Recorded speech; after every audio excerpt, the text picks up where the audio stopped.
My name is Kim Eun-ja, and I'm 75 years old. Today, I want to tell you a story that might save someone else from making the same mistake my children made. It's about the day I realized that the most expensive prison is sometimes disguised as paradise. I'm sitting here in my small apartment, looking at a photo of my late husband. He passed away 2 years ago, leaving me alone in our old house in Queens. The silence was deafening. My children, bless their hearts, meant well. Min-woo, my eldest, is a successful businessman. My second son works in an office downtown, and my youngest, Soo-yeon, teaches elementary school. They're all good kids who grew up to be responsible adults. But responsibility, I learned, doesn't always mean understanding. The loneliness after losing my husband was like a weight pressing down on my chest every morning. I would wake up and reach for him, only to find cold sheets. The house felt too big, too quiet, filled with memories that both comforted and tortured me. I tried to stay busy, cleaning the same rooms over and over, cooking elaborate meals for just myself, then throwing most of it away. My children would call, of course. Mom, are you eating well? Mom, did you take your medication? Mom, are you safe in that big house? Always the same questions, asked with love, but also with the underlying worry that I was becoming their burden. I could hear it in their voices, the way they rushed through conversations, the background noise of their busy lives bleeding through the phone. On my 75th birthday, Min-woo came to visit with a brochure in his hand. His eyes were bright with excitement, like a child showing off a good report card. Mom, he said, spreading the glossy pages across my kitchen table, I found the perfect place for you. The brochure was beautiful. Luxury Silver Town, they called it. The photos showed smiling elderly people in yoga classes, elegant dining rooms with crystal chandeliers, private rooms that looked like hotel suites. Look at this swimming pool, Mom. And they have art classes, book clubs, even a movie theater. I felt a knot forming in my stomach, but I tried to smile. Min-woo, I'm fine here. This is my home. He leaned forward, taking my weathered hands in his smooth ones. Mom, you'll be so much happier there. You'll make friends your own age. There are doctors on staff 24 hours a day, and we'll visit all the time. I promise. The promise. Oh, how that promise would come back to haunt us both. I resisted at first. This house held 50 years of memories. The kitchen, where I taught Soo-yeon to make kimchi. The living room where the boys would sprawl on the floor watching cartoons. The bedroom where my husband and I whispered our dreams and fears in the darkness. But Min-woo was persistent. Mom, what if you fall and no one finds you? What if you forget to turn off the stove? We worry about you every day. His voice cracked slightly, and I could see the genuine fear in his eyes. Fear for me, but also fear of the guilt they would carry if something happened. After weeks of gentle pressure from all three children, I finally agreed to visit luxury Silver Town. The moment we walked through those gleaming glass doors, I was impressed despite myself. The lobby looked like a five-star hotel, all marble floors and fresh orchids. The staff was impeccably dressed and smiled with what seemed like genuine warmth. Mrs. Kim, the director said, shaking my hand with both of hers. Welcome to our family. Family. The word should have warmed my heart, but something about the way she said it felt rehearsed, like lines from a play she'd performed 1,000 times. The tour was spectacular. My potential room was spacious and bright, with a view of manicured gardens. The dining room served meals that looked like they belonged in a restaurant. I watched residents playing cards, chatting in the library, taking gentle exercise classes. It looked like the retirement I'd never dared to dream of. You see, Mom? Min-woo whispered as we walked through the art studio. You always loved painting. You could take it up again. An elderly woman approached us, her silver hair perfectly styled, wearing a cardigan that probably cost more than I used to spend on groceries in a month. Are you thinking of joining us? She asked with a bright smile. I'm Soon-ja. I've been here 6 months, and it's wonderful. like living in a resort. Eun-ja became my first friend at Luxury Silvertown. She helped me settle in during those first weeks, showed me where everything was, introduced me to other residents. We would sit together in the dining room, sharing stories about our children and grandchildren. For the first time since my husband died, I felt like I might actually be happy again. The first 3 months were everything the brochure promised. I took watercolor classes on Tuesday mornings. Eun-ja and I would walk through the gardens every afternoon, sometimes joining other residents for impromptu conversations on the benches. The meals were delicious, the staff was attentive, and I felt safe and cared for. My children visited regularly at first. Min-woo would come every Sunday after church, bringing his wife and their teenage daughter. Soo-yeon would stop by on Wednesday evenings after her teaching job, sometimes bringing her 7-year-old daughter, Ji-ha, who would run to me with arms outstretched, calling, "Grandma," in her sweet voice. But then, slowly, things began to change. It started with the food. The meals that had once been restaurant quality became bland and repetitive. The fresh vegetables turned into canned ones. The carefully prepared meat dishes became something that looked and tasted like it came from a factory. When I mentioned it to the staff, they smiled and said they were adjusting the menu for better nutrition. But the twinkle in their eyes had dimmed. The activities started getting canceled without explanation. "The art instructor is sick today," they would announce. But the instructor never seemed to recover. The book club meetings became sporadic. The movie nights were replaced with old DVDs played on a small television in the common room. More troubling was the change in the nursing staff. The warm, attentive caregivers were gradually replaced by younger people who seemed hurried and distracted. When old Mr. Lee in the room next to mine had chest pains one night, it took 20 minutes for anyone to respond to his emergency call. 20 minutes of an elderly man clutching his chest, gasping for air, while I pounded on the walls and shouted for help. The ambulance that finally came was from the city hospital, not the on-staff medical team we'd been promised. Mr. Lee survived, thankfully, but the incident sent a chill through all of us residents. If they couldn't handle a heart attack, what good was their promise of 24-hour medical care? Around the same time, I noticed my children's visits becoming less frequent. Sunday visits became every other Sunday, then monthly. The phone calls grew shorter and more rushed. "Mom, I'm sorry, but the company is going through a reorganization. I might not make it this week," Min-woo would say, his voice distant and distracted. "Mom, the kids have so many activities now. Soccer practice runs late. And there's homework." Soo-yeon would trail off, and I could hear the television in the background. The sounds of her real life continuing without me. I began to feel like a photograph on their mantels, something they glanced at occasionally, but no longer truly saw. The other residents were changing too. The stress of diminished care and broken promises was making everyone irritable. Arguments broke out over small things: who was hogging the good chair in the common room, whose turn it was to use the exercise bike.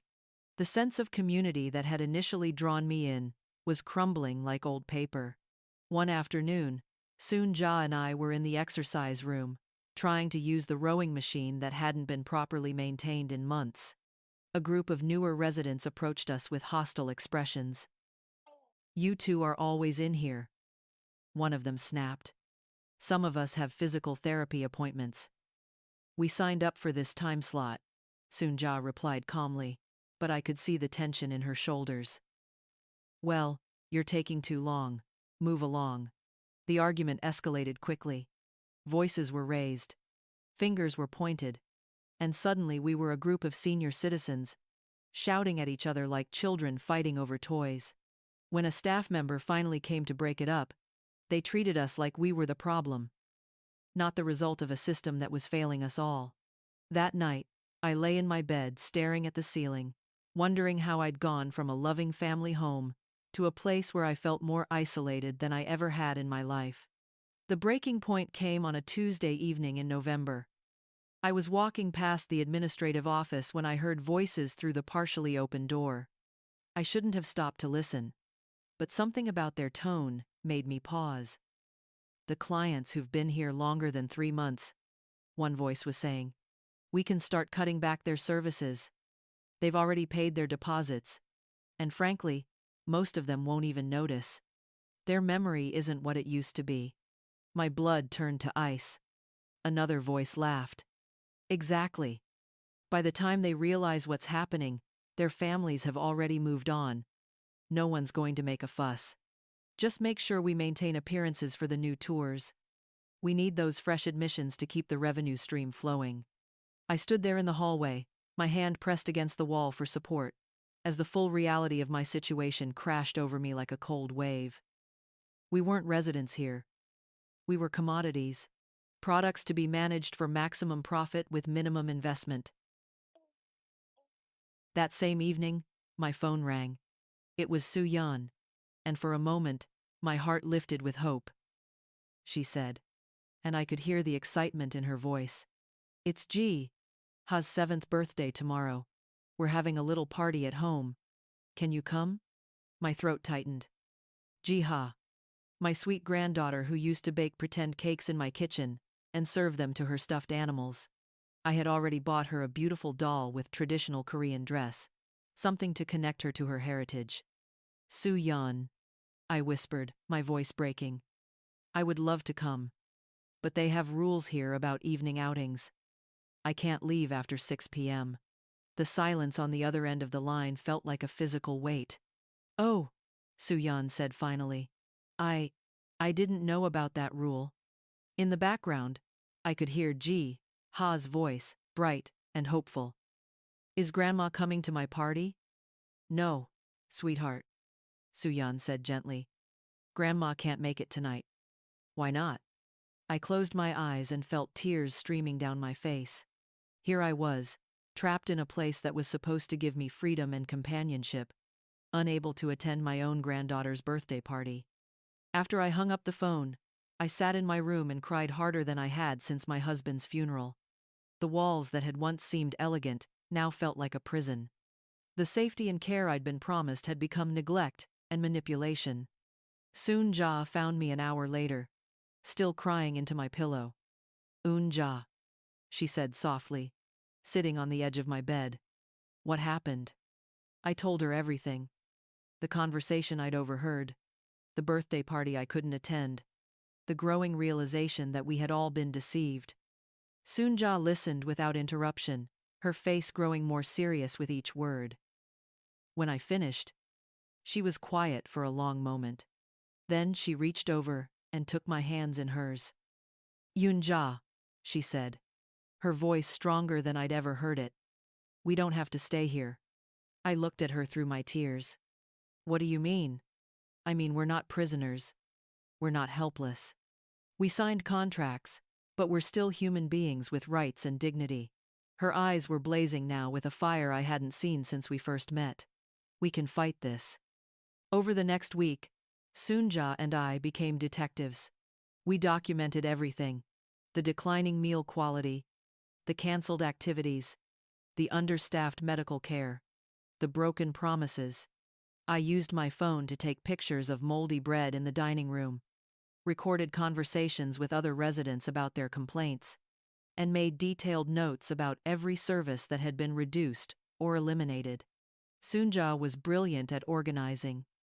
She had been a secretary for 40 years before retiring, and those skills came flooding back.